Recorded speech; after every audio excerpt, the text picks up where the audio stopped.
آج ہم سیکھیں گے انشاءاللہ 15 شعبان المعظم کی شب مغرب کی نماز کے بعد 6 رکعت نوافل پڑھنے کا طریقہ۔ 6 رکعت نوافل دو کر کے ادا کرنے ہیں۔ پہلی 2 رکعتیں جب سٹارٹ کرنی ہے تو ان میں نیت کرنی ہے، یا اللہ ان 2 رکعتوں کی برکت سے مجھے درازی عمر بالخیر عطا فرما۔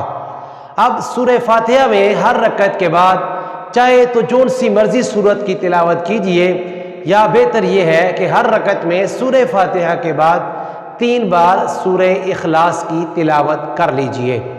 2 رکعتیں مکمل کرنے کے بعد اب 1 بار سورہ یاسین شریف کی تلاوت کریں، یا پھر 21 بار سورہ اخلاص کی تلاوت کیجئے۔ اس کے بعد دعائے نصف شعبان پڑھ لیجئے۔ اب اگلی 2 رکعتیں سٹارٹ کرنے سے پہلے یہ نیت کرنی ہے، یا اللہ ان 2 رکعتوں کی برکت سے بلاؤں سے میری حفاظت فرمانا۔ اب یہ بھی 2 رکعتیں سیم اسی طرح جس طرح کے پہلی رکعت میں پڑھی تھی ویسے ہی پڑھنی ہے۔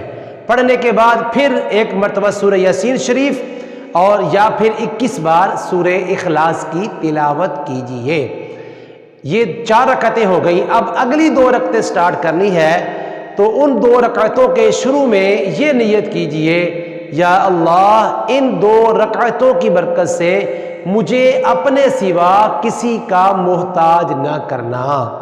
اور سیم ایسے ہی جیسے پہلی پڑھی ہے ویسے ہی 2 رکعتیں ادا کرنی ہے۔